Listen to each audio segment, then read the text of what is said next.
Nessa noite nos voltamos para a palavra de Deus no texto de Lucas, capítulo 5, versículos 1 a 11.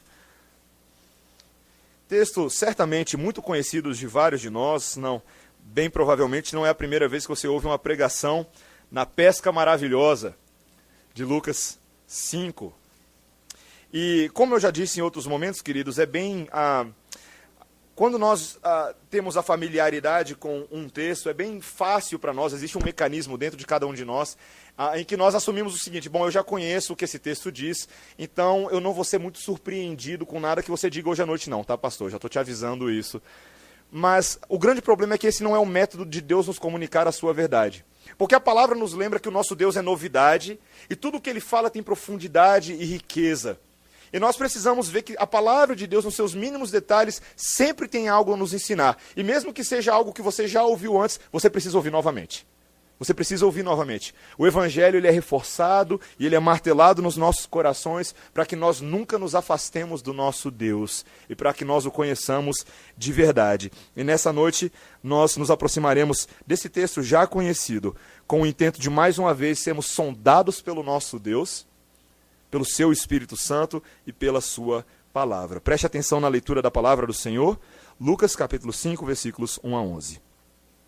Aconteceu que ao apertá-lo a multidão para ouvir a palavra de Deus, estava ele junto ao lago de Genezaré, e viu 2 barcos junto à praia do lago, mas os pescadores, havendo desembarcado, lavavam as redes. Entrando em um dos barcos, que era o de Simão, pediu-lhe que o afastasse um pouco da praia, e assentando-se, ensinava do barco as multidões.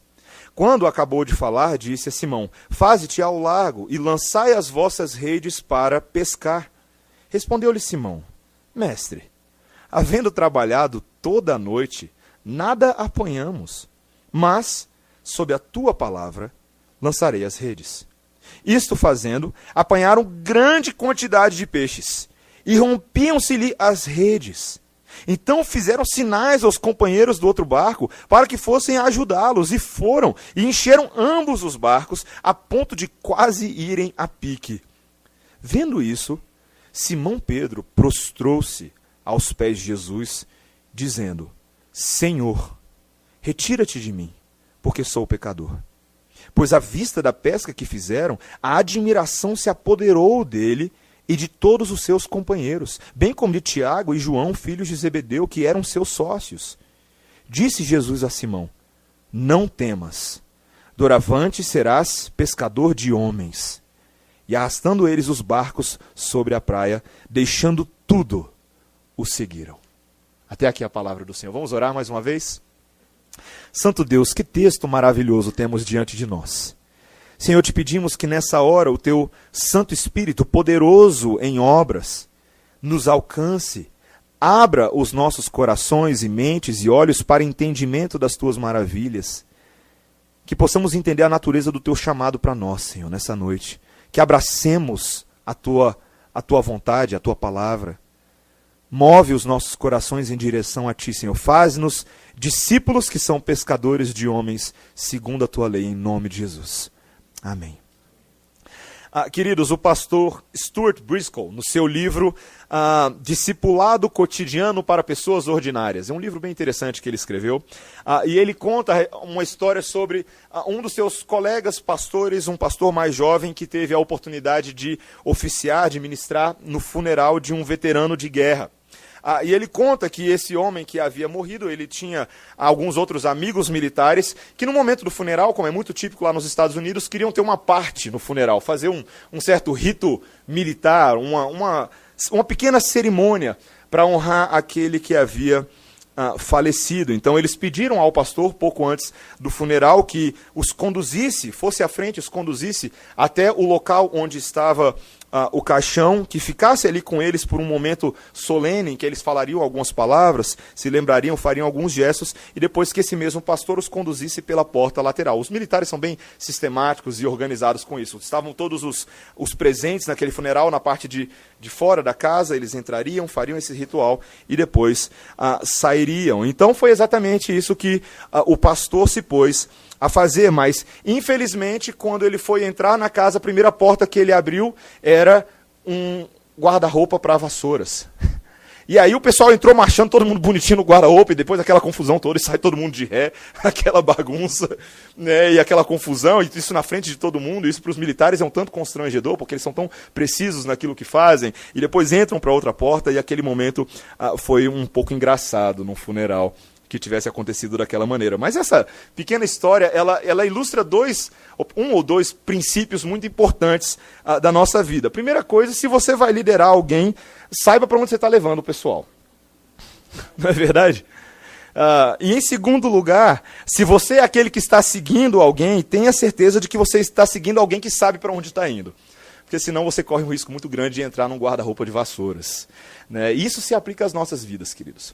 Tantas pessoas hoje lideram ou são liderados nos nossos dias. Quando nós pensamos no trabalho do Senhor, na vida da igreja, fato é que eu e você reconhecemos que a igreja do Senhor Jesus Cristo hoje ela é tão diversificada e tão misturada nas suas visões, nas suas expectativas ministeriais, que nós vemos sim muitos líderes levando seus liderados para guarda-roupas de vassouras, não é verdade?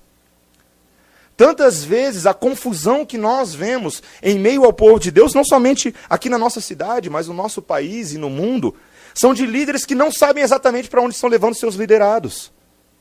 Fazem cerimônias bonitas para chamar a atenção das pessoas, mas frequentemente criam mais confusão do que assertividade.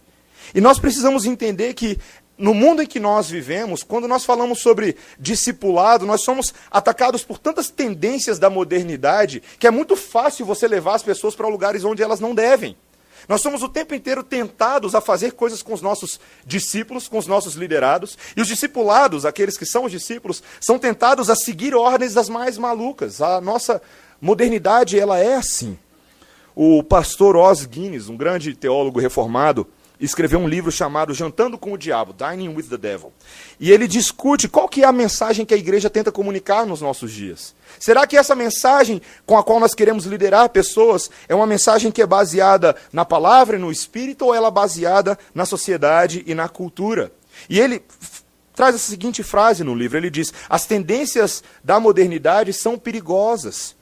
Porque antes que percebamos, elas já se infiltraram em nossas vidas e sutilmente nos nocautearam. A ideia de que, uma vez quando nós não estamos certos do caminho onde estamos seguindo, para onde estamos indo, frequentemente permitimos que as tendências desse mundo nos influenciem e nos levem de um lugar para o outro. Outro pastor, Charles Danaher, ele no livro dele, Fazendo Discípulos do Reino, ele fala sobre os grandes problemas da modernidade que muitas vezes fazem com que nós entremos em guarda-roupas de vassouras, pluralismo, privatismo, individualismo, relativismo, tecnismo, que é a ideia de você gostar daquilo que é novo. Existem muitos outros ismos por aí que atrapalham esse trabalho. Secularismo, materialismo, espiritualismo, existencialismo, racionalismo, política, educação, poder, sexo. Todos esses assuntos têm criado muita confusão na cabeça de líderes e liderados. E tantas vezes nós nos vemos um tanto quanto desesperançosos quanto à obra da igreja, não é verdade? Será que é possível, de fato, e eu te faço essa pergunta hoje à noite, criarmos discípulos que sigam o Senhor Jesus Cristo nos nossos dias? Com tantos ismos atacando as igrejas, com tantas portas dos desesperados por aí, será que é possível, de fato, nós abraçarmos essa missão, mesmo em face do desafio que nos é proposto? E eu diria para você que sim. E o que nós veremos claramente hoje é que o motivo de eu e você abraçarmos essa missão é porque Deus já abraçou essa missão há muito tempo. E Deus tem ao longo dos séculos, ao longo das eras e em vários locais, abraçado a missão de fazer discípulos segundo o seu coração. E Ele faz isso perfeitamente na pessoa do Senhor Jesus Cristo. Eu e você devemos investir pesado em discipulado. Devemos investir pesado na obra do Senhor, porque Deus investe pesado na obra do Senhor.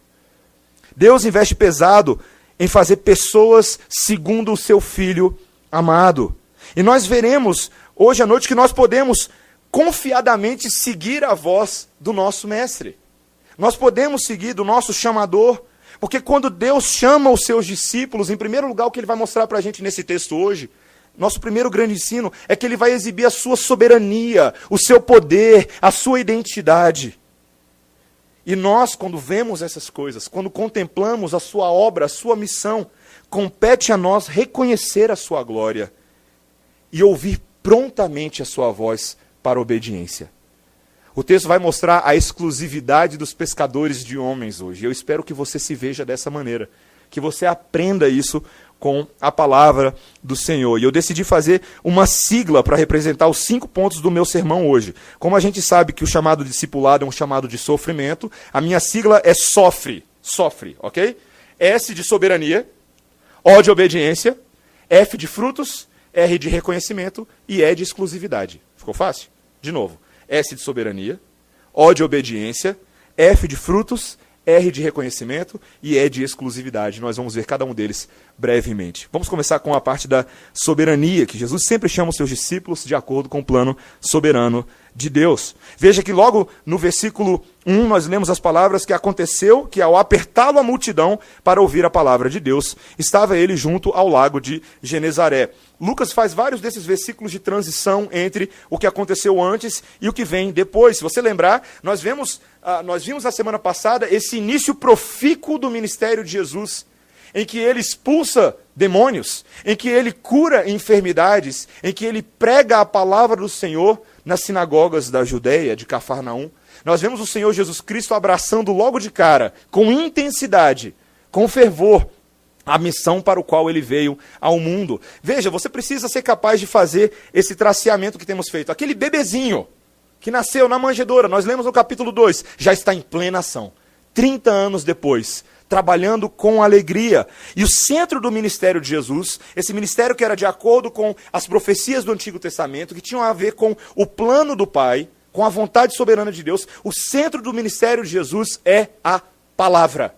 Você precisa entender isso. O texto anterior terminou dessa forma e o de hoje começa. Veja o versículo 42 do capítulo 4.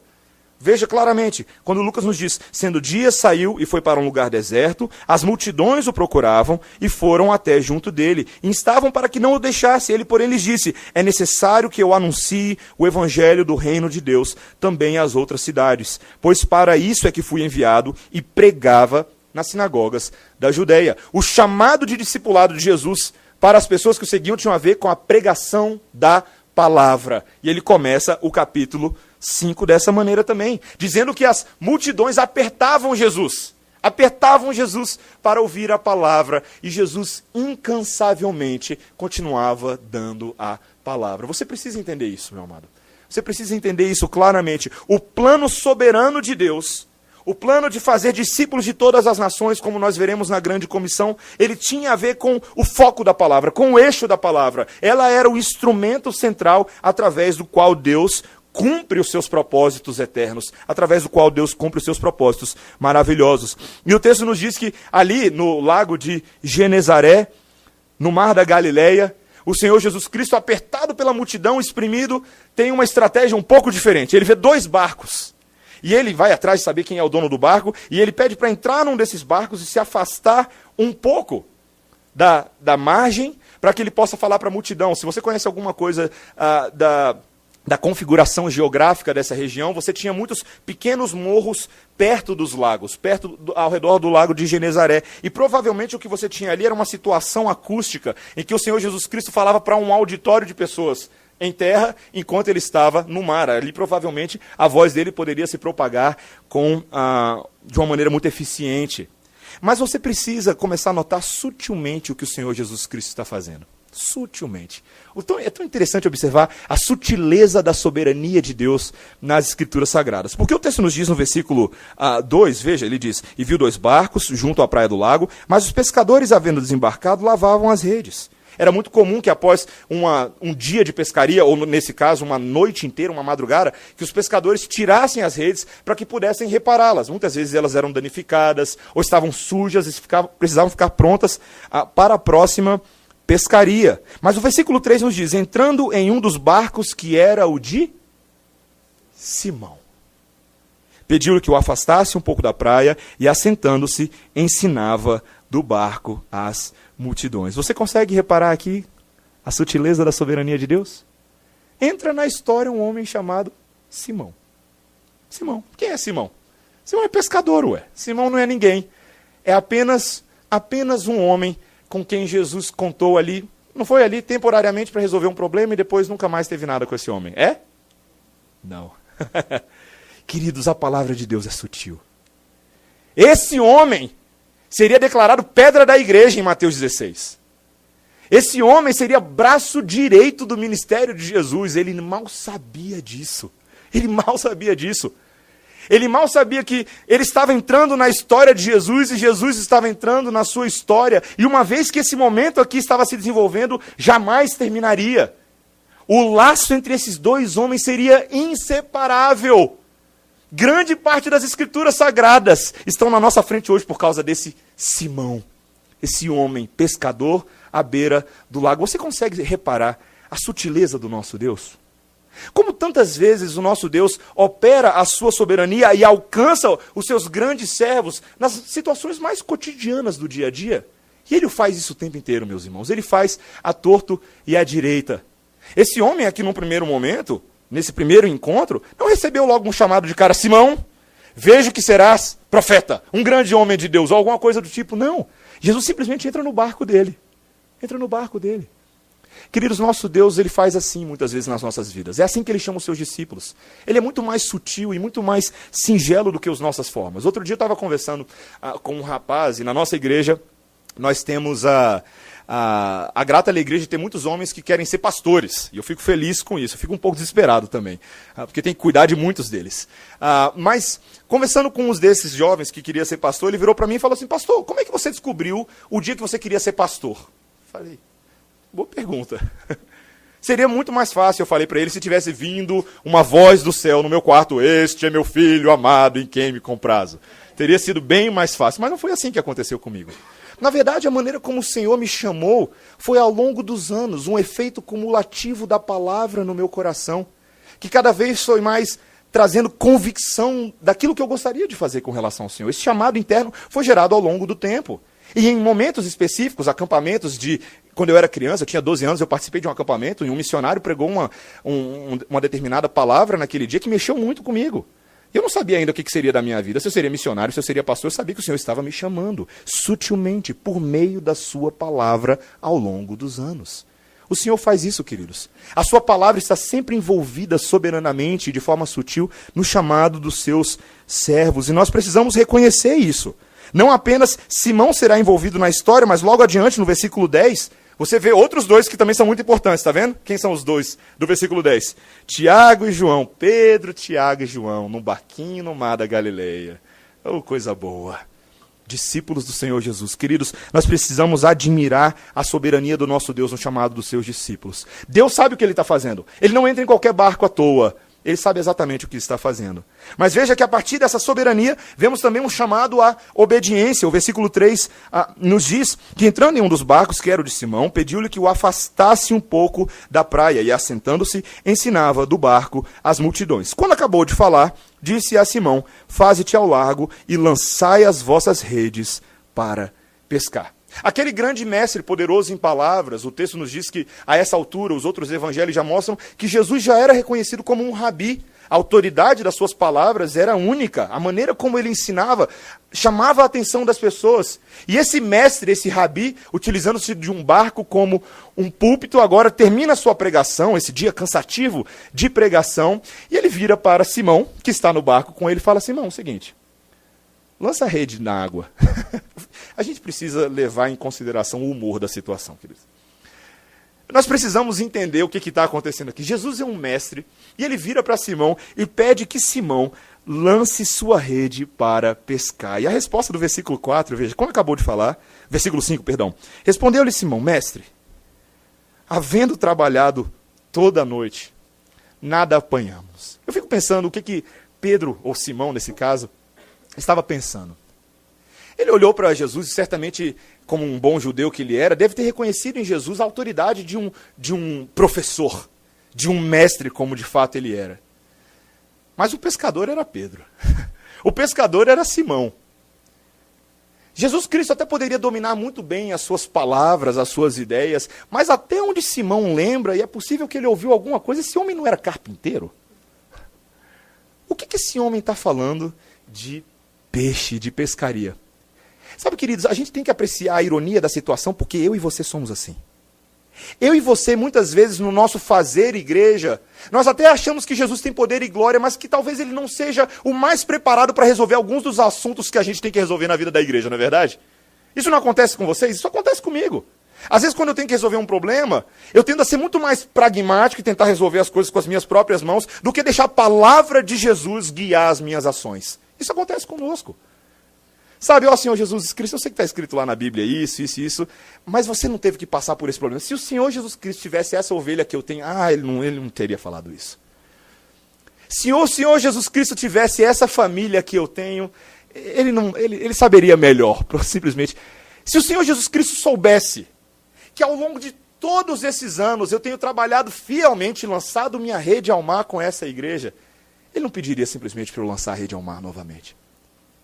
Sabe, queridos, é muito fácil para a gente tentar não dar ouvidos adequadamente à voz do Mestre quando nós nos pautamos pelo nosso trabalho, pelo nosso serviço. Senhor, eu já tenho trabalhado tanto. Pedro, de fato, diz ao Senhor Jesus Cristo que ele tinha ficado a noite inteira. No caso aqui, a noite, a palavra é madrugada. Desde do pôr do sol no dia anterior até o nascente do sol no dia seguinte, trabalharam muito. De fato, estavam cansados, as mãos estavam calejadas, os músculos estavam doendo. E, de repente, esse mestre carpinteiro entra no meu barco e fala para eu lançar de novo. Sabe, queridos, nós precisamos entender que o Senhor Jesus Cristo não está nem aí para a sua opinião sobre esse assunto. Sabe por quê, queridos? Porque ele é mestre muito mais do que palavras bonitas. Esse que nos manda lançar a rede ao mar é Deus. Ele é Deus. Ele sabe o que ele está pedindo. Simão ainda não tinha entendimento disso, mas compete a mim e a você hoje, que temos a palavra de Deus à nossa frente, entender que obediência não tem a ver com resultados. Obediência tem a ver com obediência. Fidelidade tem a ver com fidelidade. Quando o mestre manda, a gente faz. Não foi o que o reverendo Breno nos lembrou alguns sermões atrás? Quando o mestre manda, nós devemos ouvir. O grande problema da igreja evangelical contemporânea é o seu autopragmatismo. Os muitos livros encontrados nas livrarias evangélicas para modelos de crescimento de igreja, métodos de crescimento de igreja, querem tentar traduzir em termos meramente quantitativos que se você fizer isso, vai acontecer isso com a sua igreja. O sucesso da sua igreja virá se você seguir tal coisa. Ou apenas focado em resultados, em números, em dinheiro. Mas, queridos, não é essa a expectativa que o Senhor Jesus Cristo quer para você. E nem para mim hoje à noite. Ele quer que nós sejamos obedientes porque Ele mandou. Ponto.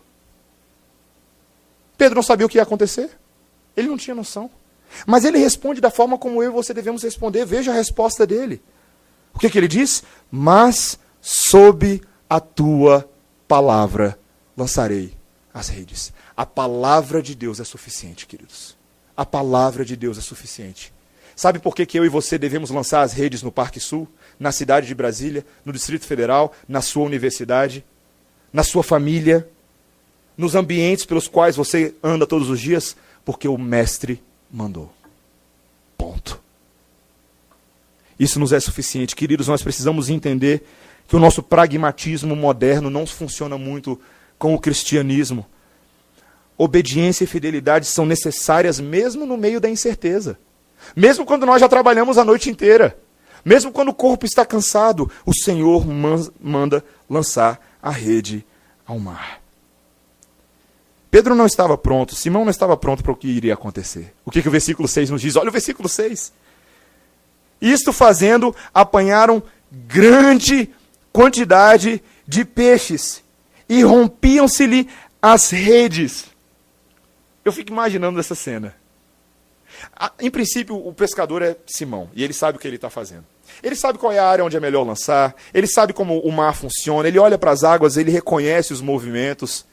De repente vem Jesus e simplesmente manda lançar as redes. Não tem planejamento, não tem nada, não tem hora do dia. Ele manda lançar. E essas redes, em vez de voltarem incredulamente vazias, elas voltam apinhadas de peixe. Eu lembro de uma experiência que eu tive uma vez, quando eu fui na fazenda da nossa irmã, Dona Leni, Eliane e Cláudio Cruz, e eles têm uma represa lá na fazenda. Eu era bem jovem, e uma vez eles botaram um pouco de pão nas nossas mãos e falaram assim, olha, para pescar fica mais fácil você botar o pão, porque o peixe vem e você dá uma anzolada na cabeça dele e ele vem para você.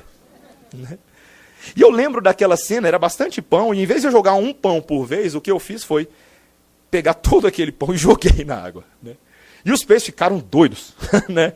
Começaram a pular literalmente como se o pão estivesse no ar, né? Queridos, foi exatamente isso que aconteceu aqui. Algo aconteceu, através das palavras de Jesus, que o pão foi lançado na água, e esses peixes ficaram doidos, e eles falaram, eu quero é rede. E eles correram para a rede.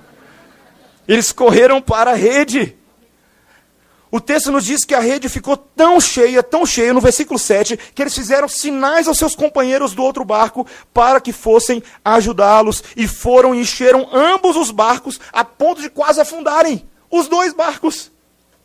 Queridos, talvez essa foi a melhor pescaria da vida desses homens, em termos de peixes biológicos, peixes físicos. Queridos, isso é impressionante.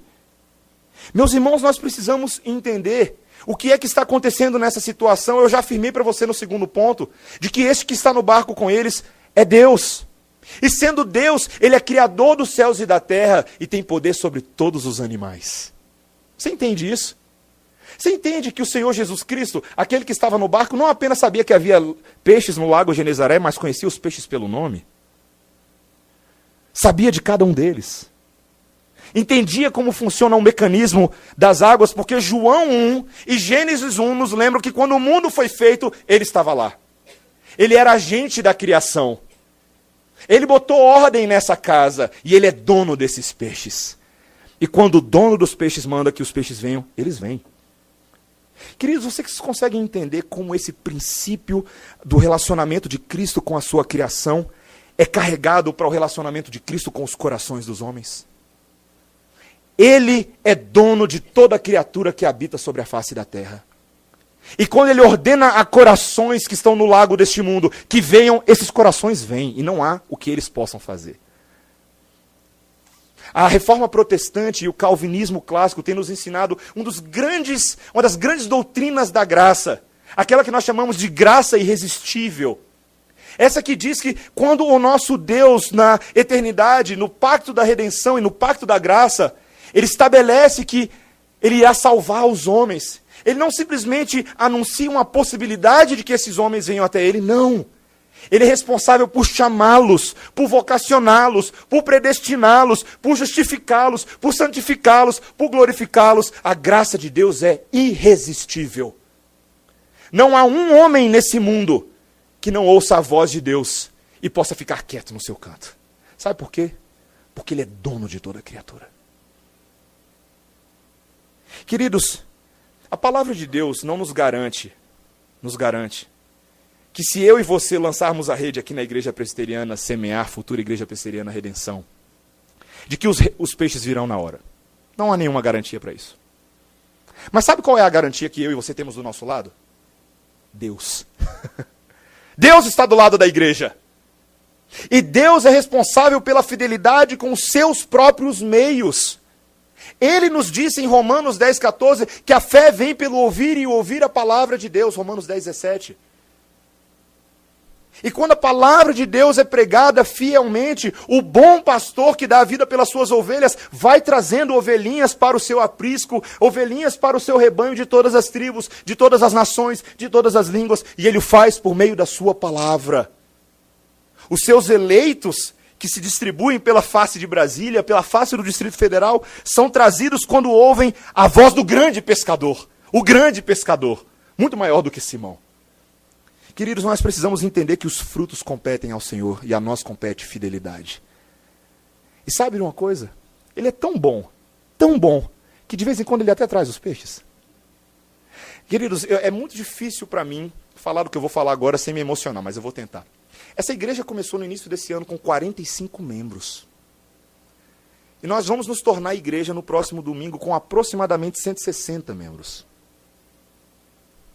A gente não tem jogo de luz na igreja, de vez em quando os projetores falham, né? A luz de vez em quando falha um pouco. Até onde eu lembro, eu não danço muito bem aqui na frente, nem Emílio, nem Breno. Nós somos uma igreja com 70% de jovens, e vocês viram os hinos tradicionais que nós cantamos nessa noite? Bem tradicionais. Queridos, a igreja está cheia, não é por nada do que nós façamos. Nós somos pequenos, insignificantes. Mas Deus é fiel. E eu falo isso não como pastor da teologia da prosperidade, porque ai de mim se eu começar a fazer isso. Eu falo isso como um servo que fica impressionado com o que o Senhor tem feito no meio do seu povo. Ele é bom, ele é misericordioso. E eu posso falar sim, o Senhor Jesus tem honrado a igreja presbiteriana a semear por meio da pregação da palavra. Tem honrado. Deus é bom, Deus é maravilhoso. Isso me faz querer louvar ao Senhor. Me faz querer partir para o meu quarto ponto, que é exatamente isso que Pedro faz. Olha o que Pedro faz. Olha o que ele faz. Versículo 8. Vendo isto, Simão Pedro prostrou-se aos pés de Jesus, dizendo: Senhor, retira-te de mim, porque sou pecador. Eu fico imaginando Pedro tentando processar tudo o que está acontecendo. Ele olha aquele bando de peixe e ele fala: deu a louca no mar. Ele olha aquilo acontecendo e por talvez alguns momentos tentando processar essa informação toda, até que ele se dá conta de fato do que está acontecendo. Uma chave gira na cabeça de Pedro, e em vez de agora focar nos peixes, Pedro se lembra desse homem que está no barco com ele. E ele começa a reparar, meus irmãos, muito adequadamente e apropriadamente nesse momento, que esse homem que está no barco com ele é muito mais do que um carpinteiro. Esse homem que está no barco com ele é muito mais do que um rabi de palavras interessantes. Esse homem que está no barco com ele é Senhor. E o texto nos diz que a reação de Pedro, talvez ali, ela vai de alegria extrema para talvez medo, para talvez temor e reconhecimento. E o texto nos diz que ele se ajoelha. Queridos, é muito interessante essa combinação da palavra Senhor que Pedro utiliza com o ajoelhar-se, era a atitude própria dos judeus, do povo hebreu, ao longo de sua história, todas as vezes que reconheciam que Deus estava falando com eles. O ajoelhar-se, o prostrar-se, era um sinal não apenas de reverência, mas de submissão, de que aquele que está diante de mim é maior do que eu, é superior a mim. E é exatamente isso que Pedro faz. Ele se ajoelha e as suas palavras são palavras graves, são palavras sóbrias. Ele diz: Senhor, retira-te de mim, porque eu sou pecador. Vocês conseguem perceber o que está acontecendo? Pedro olha os frutos. Pedro, que havia lançado as redes no mar, ele agora se depara com a presença do próprio Deus no barco com ele. Isso era de fazer o coração tremer. Ele reconhece a distância que existe entre esse ente santo e este homem pecador, e ele se chama de pecador. Ele não pode estar mais na presença desse homem. E o texto nos diz no versículo 9, pois à vista da pesca que fizeram, a admiração se apoderou dele e de todos os seus companheiros, bem como de Tiago e João, filhos de Zebedeu, que eram seus sócios. O texto nos diz que não apenas Pedro, mas aqueles homens todos, inclusive os futuros discípulos, Tiago e João, também ficaram assombrados, admirados.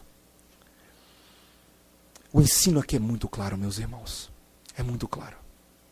Nós precisamos reconhecer quem é o Senhor da pesca. Nós precisamos reconhecer. Sabe, se por um lado o nosso coração fica alegre quando a gente vê o Senhor enchendo a rede, não é verdade? Essa alegria deve, no momento certo, dar espaço ao assombro e à admiração. Porque quem faz isso é Deus. Quem quebra a cerviz do coração duro é Deus. Quem transforma um coração de pedra em coração de carne é Deus. E mais, só Deus tem poder para fazer isso. Só o Senhor dos céus e da terra, o Criador de todas as coisas, pode fazer isso. E junto com a nossa alegria ao vermos os frutos, deve caminhar constante reverência e adoração. Sabe, meus irmãos, um dos problemas da igreja moderna, nos seus muitos ismos que os guiam a guarda-roupas de vassouras, é que essa igreja moderna muitas vezes não se admira mais a santidade de Deus. Nós nos acostumamos com Deus, e alguém estava me dando hoje um feedback da pregação do reverendo Breno, lá na sede hoje pela manhã, e me parece que ele falou algo desse tipo também. De que muitas vezes a nossa rotina espiritual, a nossa rotina religiosa, nos leva a não mais ficarmos impressionados com a santidade daquele que habita no nosso meio por meio do seu Espírito. E esse é um grave pecado para nós, queridos. Eu tenho pedido ao Senhor nesses dias, converso inclusive com a minha esposa e alguns amigos, que o Senhor jamais permita que a nossa rotina, que a nossa prática daquilo que fazemos aqui todos os domingos, todas as semanas, nos leve a nos acostumarmos com a presença do próprio Deus conosco. Que a gente nunca ache que Ele é menos santo do que Ele de fato é, porque Ele é muito santo, meus irmãos. E a grande santidade dEle nos revela como nós somos pecadores e como nós precisamos dEle. Queridos, nós precisamos entender isso.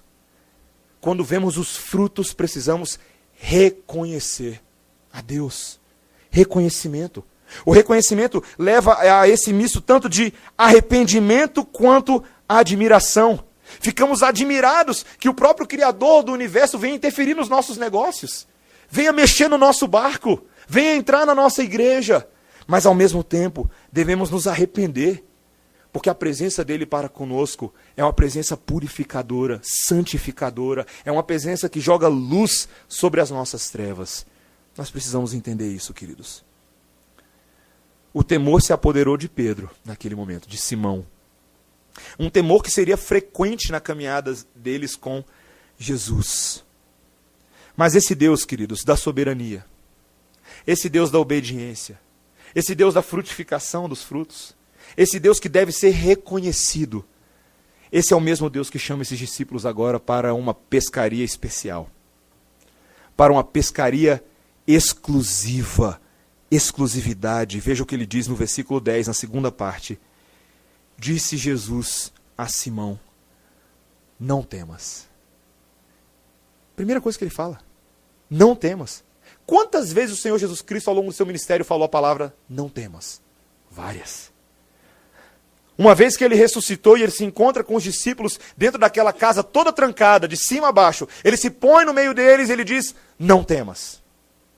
Quando ele anda sobre as águas e os seus discípulos ficam assustados achando que ele é um fantasma, ele fala, não temas. Queridos, em toda manifestação da sua glória e da sua santidade, o Senhor Jesus Cristo ainda encontra tempo para consolar os nossos corações com a palavra, não temas. Eu sei que vocês estão espantados. De fato é muito poder, de fato é muita glória, de fato é muita santidade, mas não temas. Não temas.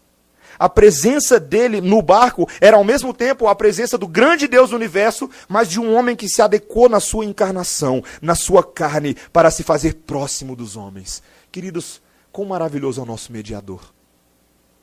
Você deveria ficar impressionado com isso. Você deveria ficar absorto com essa realidade, como eu fico. Ele diz, não temas. Você não precisa se retirar, Pedro. Na verdade, se você se retirar agora, Simão, você não vai me dar a oportunidade de fazer o que a gente vai fazer aí pelos próximos 3 anos e mais. Se Simão se retirasse naquela hora, ele perderia a oportunidade da maior viagem, da maior jornada que ele poderia desfrutar nesse mundo. Não era a hora dele se retirar, muito pelo contrário, era da hora de chegar para perto. Hora de chegar para perto, e as palavras do Senhor Jesus para ele será, doravante, serás pescador de homens.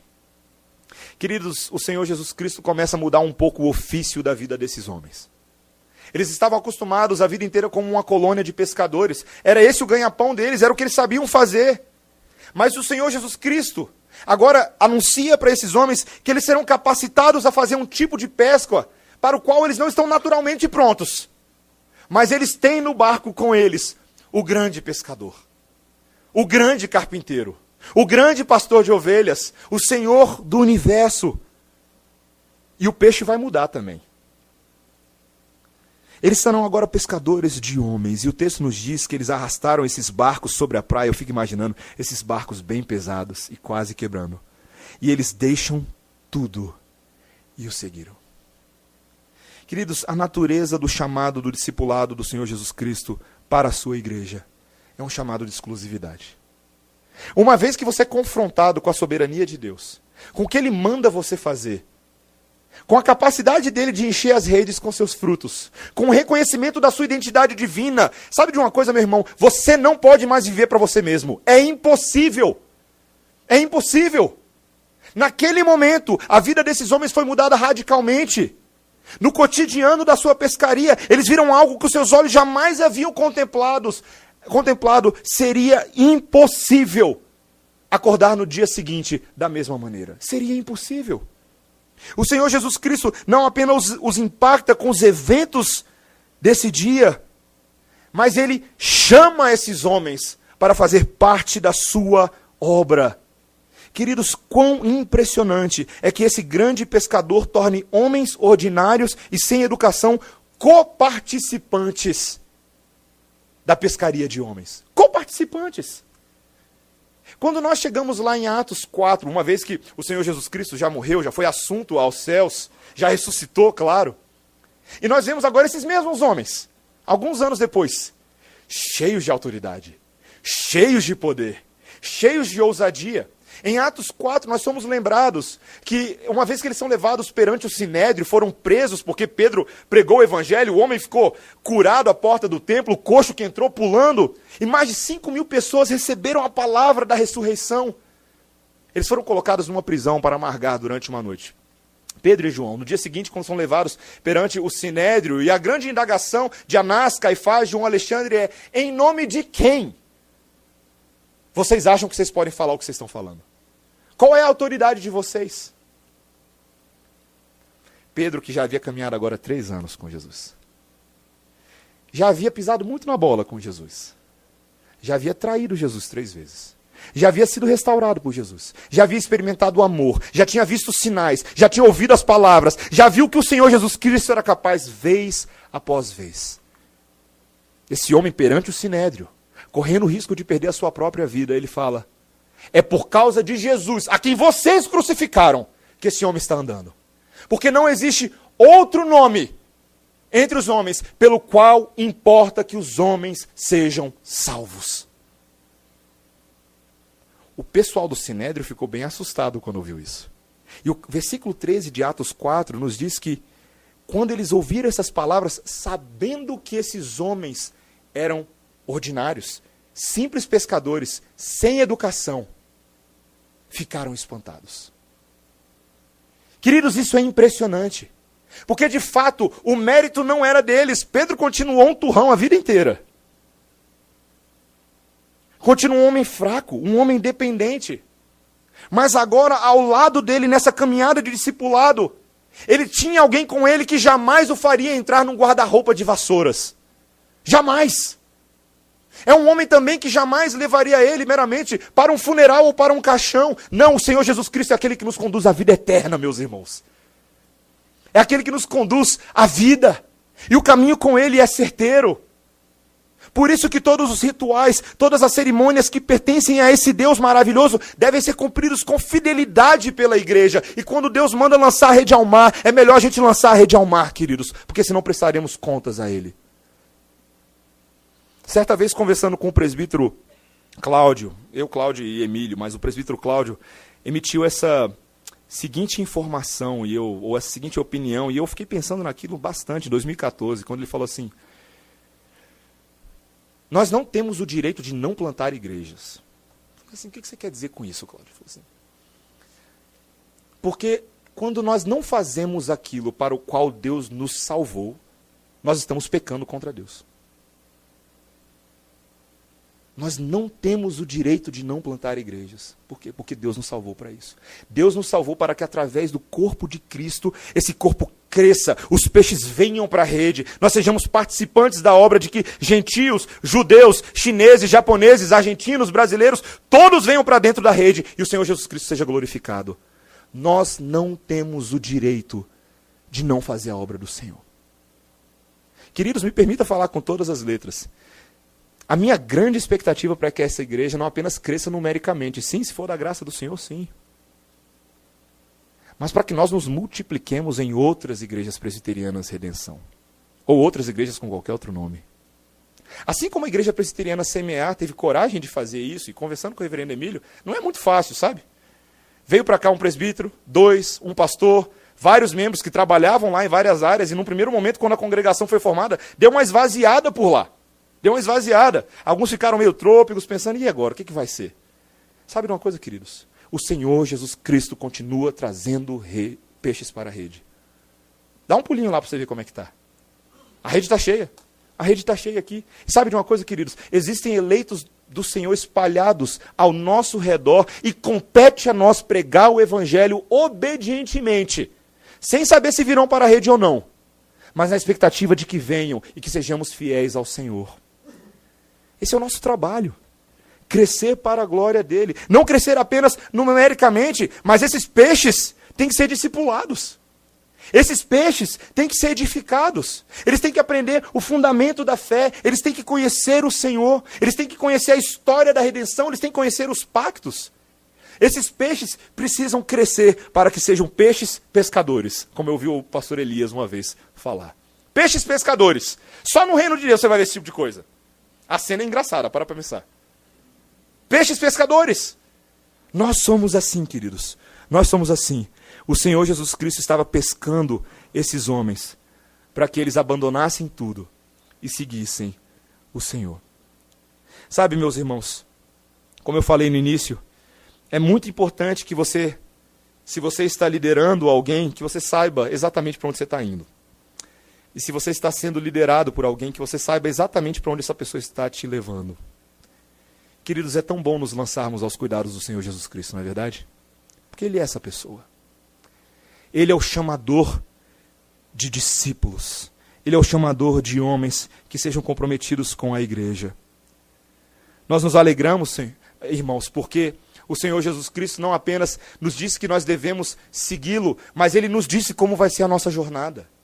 Ele nos disse o que vai acontecer com essa igreja, que ainda que por um tempo sejamos aflitos por todas as sortes de tribulação, sejamos perseguidos pelos homens, por governantes, por ideologias nesse mundo, ainda que por um tempo tenhamos que tomar a nossa cruz, dizer não para nós mesmos e seguirmos a voz do nosso Mestre. Queridos, fato é que Canaã Celestial está logo à frente. Logo à frente. O caminho vai ser difícil, muitas vezes experimentaremos o Gólgota nas suas manifestações nesse mundo. Mas nós precisamos lembrar que aquele que disse que no mundo tereis aflições foi o mesmo que disse, mas tende bom ânimo, eu venci o mundo. Eu venci o mundo. O nosso chamado é certeiro, queridos. O nosso chamado é certeiro. E que o Senhor nos encoraje nessa noite. A igreja vai ser inaugurada no domingo que vem. Não seremos nem eu, nem reverendo Emílio, nem Breno pregando. Será o presbitério de Brasília, legitimando e colocando o selo de que a obra do Senhor está sendo realizada nessa igreja. Mas como o reverendo Emílio muito bem nos lembrou nessa manhã, é apenas o início. É apenas o início. É a inauguração de uma caminhada de pescaria para a glória de Deus. E que você se veja dessa forma. Amém? Vamos orar, irmãos. Senhor, nós louvamos o teu bom nome. Porque aprova, Senhor, na tua grande misericórdia, no teu planejamento tão acima dos nossos pensamentos, nos chamar para sermos pescadores de homens. Pedro experimentou isso com Tiago, com João, com os outros discípulos. E nós hoje temos a graça de experimentar isso também. Fazemos parte da mesma história e do mesmo chamado. Ainda que com vocações diferentes, em tempos diferentes e culturas diferentes. Aprove ao Senhor nos alegrar e nos responsabilizar com tão grande tarefa, Senhor. Dá a nós, Pai, tanto um senso de admiração, quanto de o peso da responsabilidade que nos leva ao arrependimento, Senhor. Sabemos que em nós mesmos não estamos capacitados para essa obra. Não há em nós nem mérito e nem poder para fazê-lo, e muito menos, às vezes, disposição. E nós reconhecemos o nosso pecado e nessa hora confessamos ele diante do Senhor. Ao mesmo tempo, Senhor, pedimos que nada, absolutamente nada, possa refrear o Senhor de derramar o teu espírito persuasivo na vida dessa igreja. Que o Senhor nos leve a obedientemente, intencionalmente, sermos fiéis no lançar as redes ao mar. Ajuda-nos nisso, Senhor, não com a expectativa apenas de frutos, mas em primeiro lugar por causa da glória do Senhor. Mesmo que os frutos não venham no nosso tempo, Senhor, ajuda-nos a trabalhar porque o Senhor nos ordenou. Ajuda-nos a termos a profundidade dessa maturidade. Queremos, como igreja, Senhor, sermos encontrados fiéis ao Senhor. Conduz-nos em caminhos também de esperança e vitória. Traz os peixes à rede, Senhor. Queremos ver para que a nossa fé seja aquecida, os nossos corações sejam fortalecidos e a nossa tez encorajada, Senhor. abençoa-nos nessa noite, em nome de Jesus. Amém.